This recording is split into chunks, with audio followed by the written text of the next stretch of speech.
courtroom at Fresno Federal Court fell into stunned silence when a single photograph was placed on an easel facing the jury. A metal shipping container converted into living quarters, sitting in the middle of a California vineyard under the blazing sun. Inside that container, on July 28, 2024, 28-year-old Miguel Reyes from Oaxaca, Mexico, had died of heat stroke when the temperature inside reached 123 degrees Fahrenheit. In the front row sat Lucia Reyes, 26, Miguel's widow. She held photographs of their two children, Sofia, 5, and Diego, 3, who would grow up without their father. Beside her sat 79 other Mexican workers from Oaxaca who had been recruited by the same vineyard owner with promises of legal work visas, decent housing, and $16 per hour. They'd received locked metal trailers, $5 per hour, and conditions that killed Miguel. Across the courtroom sat Fernando de la Cruz, 60, from Seville, Spain, worth an estimated $220 million. His family had been in the wine business for over 3 centuries. He owned De La Cruz vineyards in California's Central Valley, 2,000 acres producing premium wines exported worldwide.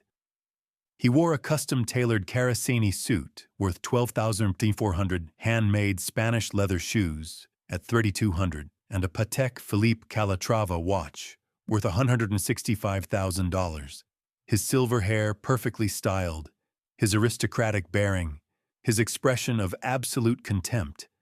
Everything about him screamed old European nobility looking down on people he considered peasants. Behind him sat 10 attorneys from Castillo International Legal, specialists in defending agricultural executives against labor violations.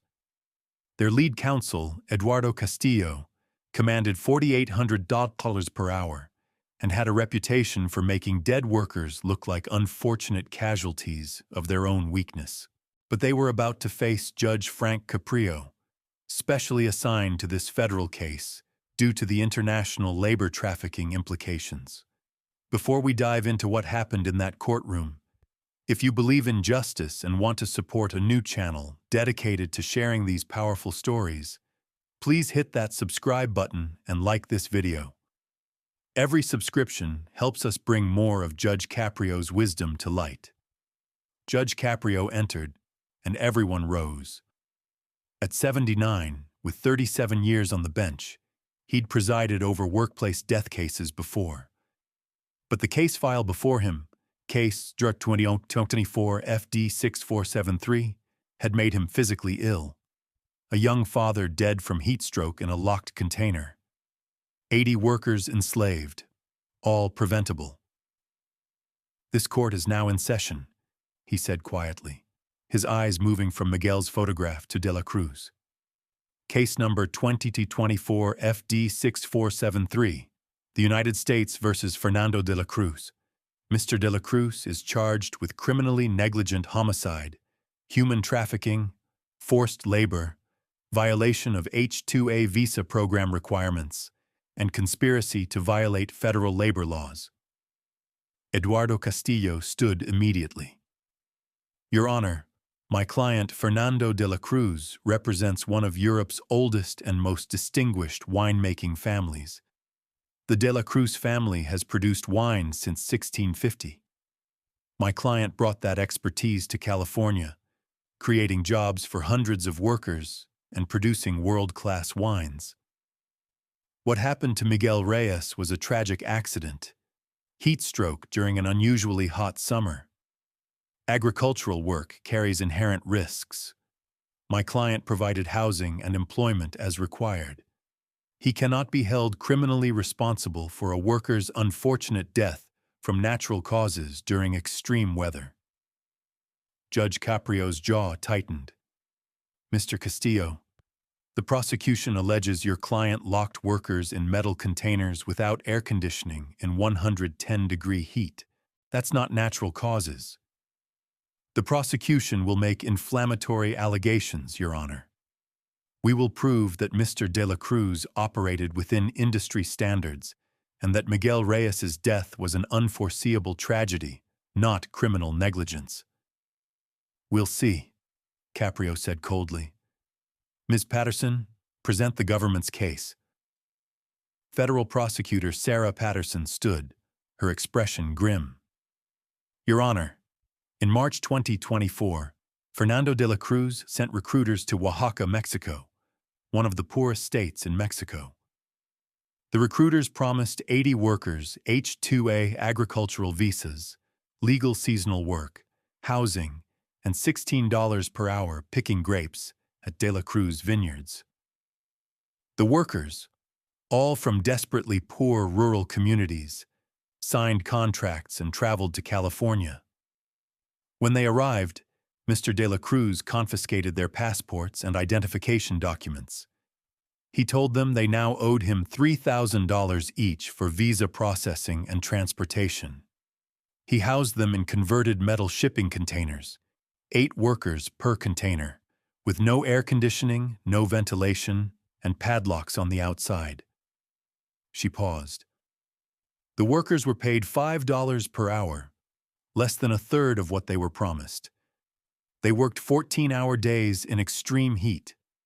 At night, they were locked inside the metal containers. In July, when temperatures exceeded 110 degrees, the inside of those containers became ovens. The courtroom was silent except for Lucia's quiet sobbing. On July 28th, the temperature reached 112 degrees. Miguel Reyes finished his shift at 6:00 p.m. and was locked in his container with 7 other workers. By 8:30 p.m., the temperature inside the container had reached 123 degrees. Miguel collapsed. The other workers pounded on the door, screaming for help.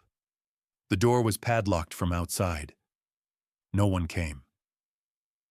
Miguel died of heat stroke at approximately 10:15 p.m. When the door was finally unlocked the next morning for the workers to begin their shift, Miguel was dead. The other 7 workers were severely dehydrated and disoriented. 3 required hospitalization. Little did anyone know the extent of de la Cruz's callousness. Mr. de la Cruz, Judge Caprio said, his voice ice, did you house workers in metal containers and lock them inside? De la Cruz stood slowly, his voice carrying a thick Castilian Spanish accent mixed with aristocratic disdain. Your Honor, en España tenemos tradición vitivinícola de 2000 años. In Spain, we have winemaking tradition of 2,000 years. I know how to manage workers. My family has done this for 15 generations. The question is whether you locked workers in containers without air conditioning. Estos Mexicanos, these Mexicans, they are accustomed to heat. Oaxaca es hot también. Oaxaca is hot also. If this man died, es porque tenía weak constitution. He had weak constitution. Darwin, natural selection. Medical examiner says heat stroke, pero quizá, but perhaps, he had pre-existing condition we didn't know about. Judge Caprio's hands gripped the bench. The medical examiner determined he died from heat stroke caused by being locked in an overheated container. Medical examiners make mistakes. I have consulted with Spanish physicians who say many factors cause heat stroke. Cannot blame housing. Yo proveo housing. I provide housing. Trailers son adequate. Trailers are adequate for temporary workers. In España, seasonal workers live in worse conditions. Americans are very, como se dice, soft with regulations. Mr. de la Cruz, a man died in one of your containers. Es tragedy, sí, but not my fault. Agricultural work is dangerous. Heat is part of nature. I cannot control weather. If workers cannot handle California heat, they should not work agriculture. Lucia Reyes stood suddenly, her voice breaking. You killed my husband. You locked him in a metal box in the sun. He died screaming for help while you sat in your air-conditioned mansion. De la Cruz turned to her with a dismissive wave. Señora, your husband knew risks of agricultural work. Everyone knows California is hot in summer. He chose this work. It's unfortunate he couldn't handle it, but is not my responsibility. You locked the door. He couldn't get out. Doors were locked for security. Prevent theft. Standard practice in agriculture. Workers have valuable equipment. Need protection. Protection from what? He needed protection from you. Order! Caprio banged his gavel. When silence returned, his face was pale with fury. Mr. de la Cruz, you're claiming you locked workers in containers for their protection? See, yes. Vineyard is isolated area. Many valuable items, tractors, equipment. Workers need security at night. They needed air conditioning at night. Air conditioning is expensive, would cut profit margins. Temporary seasonal workers do not need luxury accommodations. In España, we're not in Spain, we're in California, and California law requires safe housing. Safe as subjective term. I provided shelter, 4 walls and roof, is more than many workers have in Mexico. If Judge Caprio's compassion moves you like it moves millions of others, show your support by subscribing to our channel. We're just starting out, and your subscription means everything. Sarah Patterson stood again. Your Honor, we have testimony from Dr. Rachel Kim, medical examiner who performed Miguel Reyes's autopsy. Dr. Kim? A woman in her 50s stood from the gallery. Your Honor, Miguel Reyes died of hyperthermia, fatal heat stroke. His core body temperature when found was 108.6 degrees. Normal is 98.6. Anything above 106 is usually fatal. Based on environmental reconstruction, the temperature inside the container reached approximately 123 degrees by 10:00 p.m. Miguel would have been conscious and suffering for at least 2 hours before losing consciousness. His death was slow, agonizing, and entirely preventable. Dr. Kim, Caprio asked, could air conditioning have saved him? Absolutely, Your Honor. Even a simple fan or ventilation would have prevented his death. But in a sealed metal container with no air circulation in 112-degree weather, death was inevitable. This wasn't heat stroke from working outdoors. This was death from being trapped in what was essentially an oven. So Mr. de la Cruz's claim that Miguel had a weak constitution is complete nonsense, Your Honor. Miguel was a healthy 28-year-old man. His autopsy showed no pre-existing conditions. He died because he was locked in an overheated container with no way to escape or cool down. De la Cruz stood, his voice dripping with sarcasm. Doctor studied in American University, correct? Has she studied agricultural medicine in Mediterranean climates? In España, workers handle much hotter temperatures. Perhaps Americans are simply weaker. Mr. de la Cruz, Dr. Kim said coldly, no human being can survive in 123-degree temperatures for hours. This has nothing to do with nationality or strength. This is basic human physiology. You killed him by locking him in an oven. Exaggeration. Containers were not ovens. What the judge discovered next shocked everyone. Sarah Patterson held up documents and photographs. Your Honor, on June 15, 2024, OSHA, Occupational Safety and Health Administration, conducted an inspection of De La Cruz vineyards after receiving an anonymous complaint. The inspector, Thomas Green, issued multiple violations. May I read from his report? Caprio nodded grimly. Inspector Green wrote, worker housing consists of 10 converted shipping containers, each housing 8 workers. Containers have no air conditioning, no ventilation fans, no windows. Exterior doors have padlocks installed on the outside. preventing workers from exiting. In current summer temperatures exceeding 100 degrees, these containers pose extreme risk of heat-related deaths. Immediate corrective action required. OSHA gave Mr. De La Cruz 30 days to provide air conditioning or alternative housing. Mr. De La Cruz's response, in a letter dated June 23rd. OSHA requirements are excessive and economically burdensome. Spanish agricultural workers have functioned without air conditioning for centuries.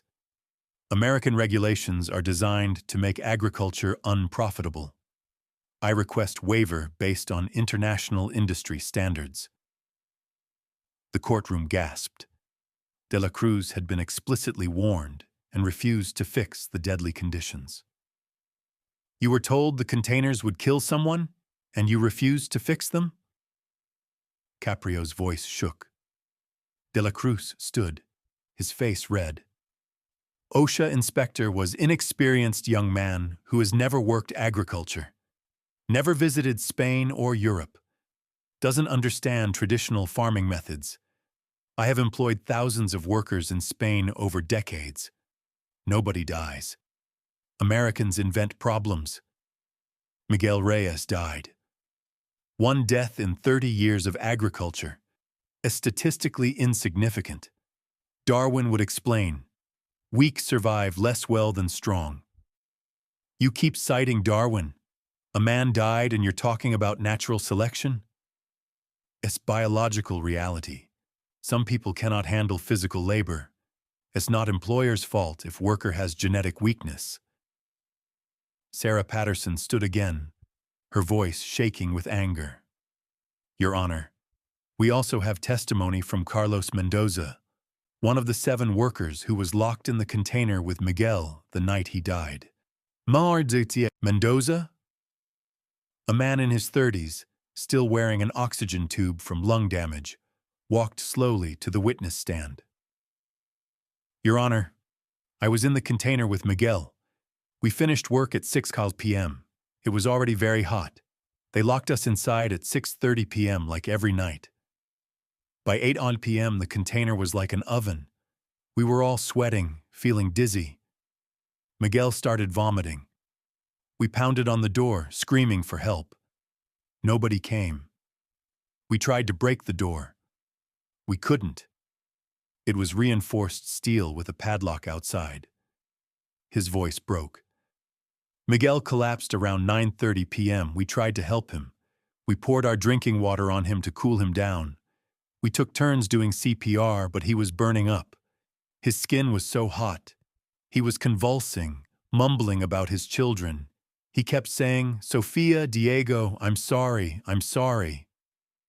By 10 p.m., he stopped breathing. We kept screaming. We screamed for hours. Nobody came. They left us locked in there all night with Miguel's body. When they finally opened the door at 5:30 a.m. for work, Miguel had been dead for 7 hours. We'd been trapped in there with our dead friend for 7 hours. The courtroom fell silent except for sobbing. Even some jurors were crying. De La Cruz stood, his voice cold. It's a very sad story, but workers exaggerate. I had security guard on duty. If they screamed, someone would hear. Your security guard, Rafael Torres, has already testified, Sarah said. He said you specifically instructed him to ignore noise from the containers at night. You said workers often complained about heat, and he should not open doors until morning shift, regardless of what he heard. A safety protocol. Open doors at night creates security risk. Security risk? Caprio's voice rose. A man died. 8 men were trapped. What security risk justifies that? Vineyard has $2 million of equipment, cannot risk theft. You valued equipment over human lives. De La Cruz suddenly gestured grandly, his voice rising with aristocratic indignation. Me family makes wine since 1650. My family makes wine since 1650. 400 years. Este Mexicano, this Mexican. He worked for me 3 months. 3 months. ¿Quién tiene más credibilidad? Who has more credibility? My family with centuries of agricultural expertise, or temporary worker who couldn't handle heat? The courtroom erupted. Multiple people were shouting. Lucia Reyes tried to lunge at De la Cruz. Bailiffs restrained her. Judge Caprio banged his gavel repeatedly. This court is in recess for 15 minutes. Everyone calm down. When court resumed, De la Cruz sat with his arms crossed, still looking imperious. Caprio's expression was cold fury. Mr. De la Cruz, you just told this courtroom that your family's 3 centuries of winemaking give you more credibility than a dead worker. You suggested that because Miguel was a temporary worker from Mexico, his death doesn't matter as much as your reputation. It's not what I said. It's exactly what you said. You compared 400 years of your family history against 3 months of his work, as if that determines whose life has value. I meant my family has agricultural expertise. Your expertise killed a man. Miguel Reyes was 28 years old. He had a wife and 2 young children. His daughter Sofia is 5. His son Diego is 3. They will grow up without a father because you wouldn't spend money on air conditioning. Air conditioning for 80 workers would cost $50,000 per summer. It's economically unreasonable. So you put a price on his life? $50,000 was too much to prevent his death? As business decision, agriculture has narrow profit margins, cannot spend unlimited money on worker comfort. Comfort. We're talking about survival. Judge Caprio stood, papers shaking in his hands. Mr. De la Cruz, let me explain something to you. Miguel Reyes grew up in a small village in Oaxaca. His family was poor. He worked in fields from age 12 helping his father. He met Lucia when he was 23. They married. They had Sofia, then Diego. Miguel wanted to give his children better opportunities than he had. When your recruiters came to his village promising legal work visas, good pay, decent housing, Miguel saw hope, a chance to earn money, to send his children to school, to build a better life. He left his family for what he thought would be 3 months of honest work. Instead, you gave him slavery. You paid him $5 per hour instead of 16. You locked him in a metal container. And when summer came, when temperatures soared, when OSHA explicitly warned you that someone would die, you chose equipment security over human life. His voice rose. Miguel died over 2 hours. He was conscious, suffering, knowing he was dying while his children slept 3,000 miles away, having no idea their father would never come home. His last words were apologies to his children. He died believing he'd failed them. Here is my ruling. Fernando de la Cruz, you are found guilty on all counts. Criminally negligent homicide for the death of Miguel Reyes, human trafficking, forced labor, violation of H-2A visa program requirements. You are sentenced to 18 years in federal prison. You will serve this sentence in full. De la Cruz's face went white. Castillo started objecting, but Caprio's voice cut through. Furthermore, De la Cruz Vineyards is hereby seized under civil asset forfeiture laws. The property will be sold and proceeds distributed to victims.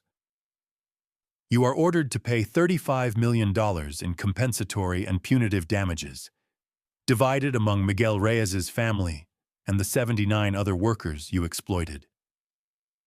Your ability to sponsor H-2A visas is permanently revoked. You will never employ foreign workers in the United States again. He leaned forward. You stood in this courtroom and cited Darwin, natural selection, and your family's 400-year history as justification for Miguel's death. You called OSHA regulations excessive, You valued $50,000 in air conditioning costs above human life. You showed no remorse. Miguel Reyes came to America with hope. You gave him a metal oven and locked the door. Money can buy vineyards. It can buy 4 centuries of family tradition. But it cannot buy your way out of prison when your greed kills a 28-year-old father. Justice cannot have 2 standards, one for Spanish nobility and one for Mexican workers. Miguel deserved safe housing. He deserved the wages you promised. He deserved to live. The courtroom erupted in applause. Lucia collapsed, crying. The 79 survivors held each other, sobbing with relief. Fernando de la Cruz sat motionless, his empire destroyed, his freedom gone for 18 years. If this story touched your heart, if you believe judges like Frank Caprio represent the best of our justice system, please support our new channel by subscribing and liking this video. Share it with someone who needs to hear that justice and compassion can coexist. Comment below with your city. Let's build a community that believes in fairness for all. Fernando de la Cruz is currently serving his 18-year sentence at FCI Lompoc. De la Cruz Vineyards was sold for $48 million. All workers received full compensation. Miguel is gone. Lucia used the settlement money to move her family to a small house near her parents in Oaxaca. Sofia and Diego will grow up knowing their father died trying to give them a better life.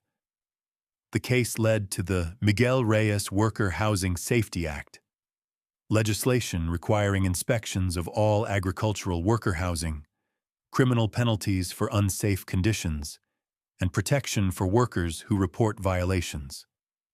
The law passed unanimously. Judge Caprio, when asked about the harsh sentence, said simply, "Compassion isn't an exception to justice. It's the purpose." Miguel Reyes trusted promises of legal work and safe housing. Fernando de la Cruz betrayed that trust, and Miguel died.